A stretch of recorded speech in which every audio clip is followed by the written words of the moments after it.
Bonjour et bienvenue à cet épisode. Je suis Cédric Zongo et aujourd'hui nous allons parler du day trading.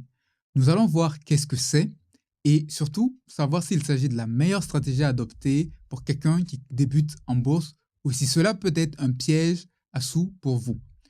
L'un des avantages de l'éducation financière, c'est qu'elle vous permet de distinguer parmi les approches et savoir celle qui vous correspond le mieux, particulièrement lorsque vous débutez.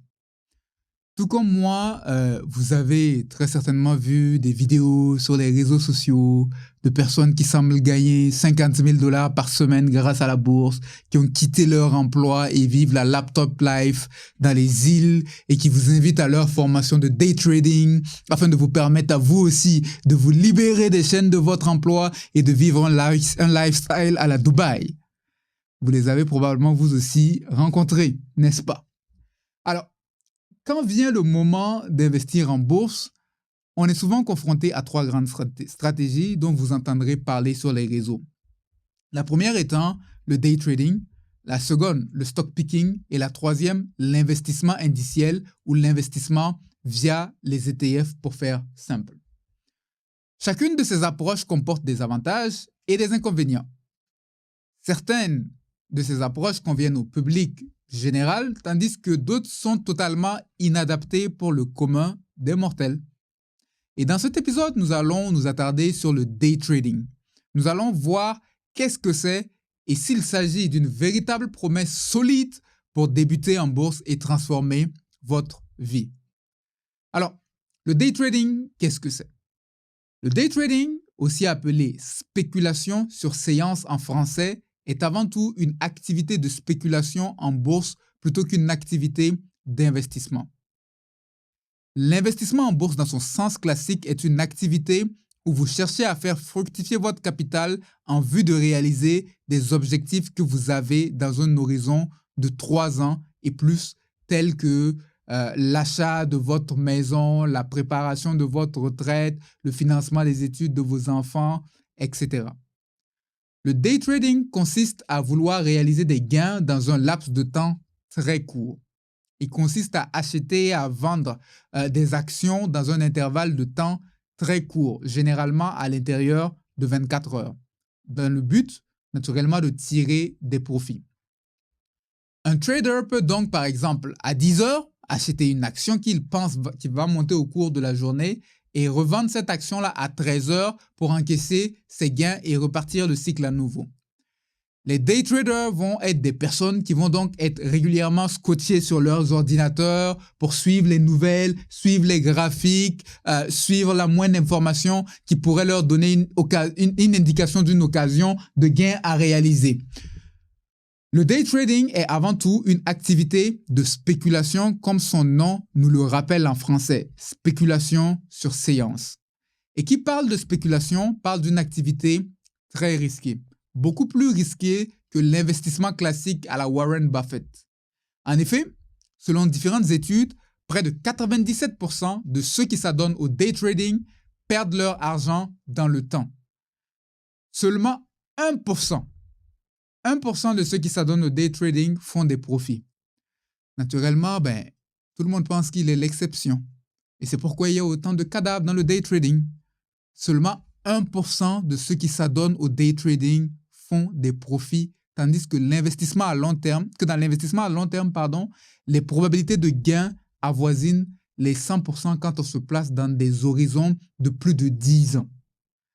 Je ne sais pas pour vous, mais entre mettre l'argent durement gagné de mon travail dans une affaire où j'ai près de 100% de chances d'échouer et prendre mon mal en patience et investir dans une affaire qui, à long terme, est quasiment certaine de me générer des gains, je ne sais pas pour vous, mais le choix est vite fait. Mais encore là, même si la tête le sait, il faut émotionnellement quelque part arriver à gérer un peu ce désir de vouloir s'enrichir vite. Et c'est à ce moment qu'on a besoin de se rappeler un proverbe de sagesse qui nous dit « Celui qui a hâte de s'enrichir ne reste pas impuni ». Et les proverbes 13-11 qui nous dit qui nous dit la richesse s'amasse dans le temps. Il y a une différence entre être riche et avoir de l'argent. Je peux avoir 100 000 $ en une semaine en faisant un gros coup, mais avoir 100 000 $ en une semaine ne signifie pas que c'est un rythme que je peux maintenir pour les prochains mois et années. La richesse véritable, donc, consiste à bâtir des actifs durables qui peuvent soutenir votre train de vie dans le temps. Lorsque vous investissez à long terme pour votre retraite, par exemple, vous êtes en train de créer des actifs durables dans le temps qui seront capables de financer les 30 à 40 prochaines années de votre vie après votre retraite. Avoir de l'argent, c'est une chose, mais créer de la véritable richesse, c'est un autre débat. Alors, pour revenir au day trading, de manière un peu plus concrète, le day trading, en gros, consiste à faire des mouvements d'aller-retour sur des titres en vue d'espérer faire des gains d'argent en l'espace de 24 heures. Le day trader, en gros, il mise sur la volatilité du titre en vue de se générer du rendement. Et de nombreux day traders vont pratiquer ce que l'on appelle le scalping, qui est une technique qui consiste à faire des petits gains sur un titre, par exemple une rentabilité de 50 sous, mais à le faire sur de gros volumes plusieurs fois durant la journée. Le day trader tente de gagner de l'argent rapidement de deux manières. La première manière, c'est en achetant des actions à prix faible que l'on pourra revendre à prix un peu plus élevé au cours de la même journée. La deuxième manière, c'est de faire ce que l'on appelle en anglais du short sell ou vente à découvert, qui est une technique qui, cette fois, permet de gagner de l'argent quand l'action est plutôt sur une pente descendante. Donc, au lieu d'acheter quand le prix est bas pour revendre plus cher, dans le short sell, on vend quand c'est haut et on rachète quand c'est bas. Concrètement, si je vois une action, prenons l'exemple sur une seule action, une action dont le prix va baisser, ce que je fais, c'est d'aller emprunter une action chez mon courtier, par exemple à 100 $. Moi, je n'ai pas l'action, j'emprunte l'action chez mon courtier, l'action vaut 100 $. Et dès que j'emprunte l'action à 100 $, je vends systématiquement cette action empruntée à quelqu'un et j'encaisse le 100 $. Maintenant, ce que j'espère, c'est que le prix de l'action va baisser par exemple à 80 $ et en ce moment, je rachète la même action mais à 80 $ et je redonne l'action à mon courtier parce que c'est la même action, c'est juste que le prix a varié. Et donc, je redonne l'action à mon courtier pour le rembourser, mais entre le moment de l'emprunt et du remboursement, j'ai réalisé un profit de 20 $. En somme, le short sell consiste à essayer de gagner de l'argent en pariant sur la baisse du titre. Naturellement, vous pouvez voir le danger. Si au lieu de baisser, le cours monte, je me retrouve avec une dette qui peut devenir colossale. En parlant de dette, une chose dont les day traders ont besoin pour faire de l'argent, c'est de faire des transactions sur du volume. Sur chaque transaction, ils peuvent ne pas faire beaucoup d'argent, mais en multipliant ces transactions sur un plus gros volume, cela multiplie les gains. Pour ce faire, les day traders vont souvent faire appel aux transactions sur marge, c'est-à-dire emprunter auprès de leur courtier pour bénéficier de l'effet multiplicateur. À chaque fois que vous empruntez pour investir sur des actifs non tangibles qui peuvent perdre de la valeur, c'est important de savoir que vous êtes en train de mettre beaucoup d'huile sur du feu. C'est déconseillé à la majeure partie des personnes d'emprunter pour investir en bourse, que vous soyez dans du day trading ou même dans de l'investissement de long terme. Un bon emprunt doit être garanti par un bien qui prendra toujours de la valeur, ce qui n'est pas le cas lorsque vous entrez dans l'univers de la bourse parce que vous avez des actifs volatiles, particulièrement à court terme. Comment les day traders font-ils pour prendre leurs décisions d'achat et de vente pour parier sur la baisse d'un titre ou non? Pour prendre leurs décisions, les traders vont s'appuyer sur ce qu'on appelle l'analyse technique. Alors, l'analyse technique, c'est une discipline où l'on essaie de prédire l'évolution du prix d'une action en analysant essentiellement des graphiques, en utilisant des outils tels que les bandes de Bollinger pour cerner la volatilité. Ils vont utiliser des graphiques de tendance afin d'identifier des points de support et de résistance, c'est-à-dire la zone plancher du prix ou la zone plafond, afin de déterminer le moment d'acheter ou vendre. Ils vont utiliser des moyennes mobiles, etc. Les outils de l'analyse technique ont donc pour but de tenter de prédire le prix de l'action sur la base d'analyse graphique. Avec l'analyse technique, on s'intéresse beaucoup plus au prix de l'action sans trop s'intéresser aux fondamentaux de l'entreprise sous-jacente. Tandis que l'investisseur à long terme, lui, il est plus intéressé par les performances de l'entreprise que par les variations du prix à court terme. Au lieu d'utiliser l'analyse technique, l'investisseur à long terme va plutôt utiliser l'analyse fondamentale, qui consiste à analyser, entre autres, la performance de l'entreprise en analysant les états financiers de l'entreprise, par exemple, pour voir la progression des ventes, la progression des marges, la progression du cash flow, évaluer les perspectives futures de l'entreprise, etc. L'analyse technique se focalise beaucoup sur le prix, comme si l'action était détachée de la performance en fait de l'entreprise, tandis que l'analyse fondamentale se focalise beaucoup plus sur la performance de l'entreprise sous-jacente. Laquelle des deux écoles a raison? C'est deux écoles de pensée que vous retrouvez.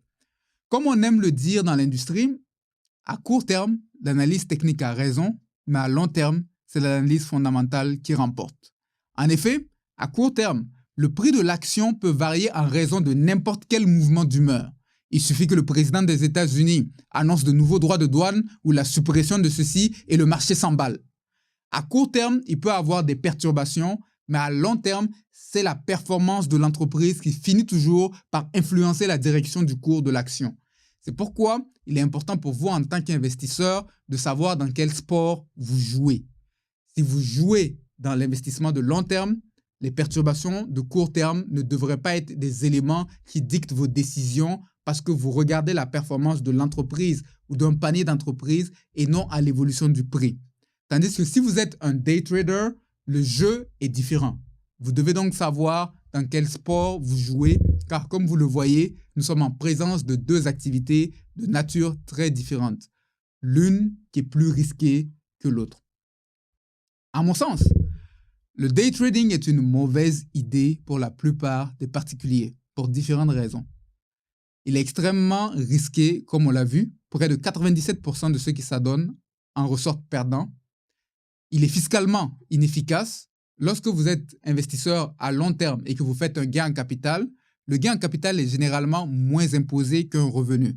Tandis que lorsque vous faites du day trading avec des transactions régulières d'achat et de vente, vos gains sont considérés comme du revenu d'entreprise et vous êtes imposé beaucoup plus que quelqu'un qui fait du gain à capital, qui achète et vend à l'occasion. Le troisième élément, c'est une question de temps. Le day trading requiert du temps que la plupart des particuliers n'ont pas. Pour la plupart des particuliers, trader, ce n'est pas votre métier. Vous avez un autre métier, vous avez une famille, vous avez des loisirs et tout ce que vous souhaitez, c'est de faire fructifier votre argent en bourse. Vous ne cherchez pas à faire de la bourse un deuxième job. Lorsque vous faites du day trading et que vous avez un emploi, ce n'est pas à la pause de midi seulement que vous allez suivre les choses. Le day trading nécessite un peu plus de suivi qui, à un moment, peut devenir difficile à combiner avec un emploi. Il est moins bien adapté pour la plupart du commun des mortels. Quatrièmement, il y a aussi un facteur pression. Le day trading est une activité qui vient avec beaucoup de pression. Déjà, l'investissement de long terme amène de l'adrénaline. Avec le day trading, c'est de l'adrénaline multipliée par 1000. Donc, avis au cœur fragile.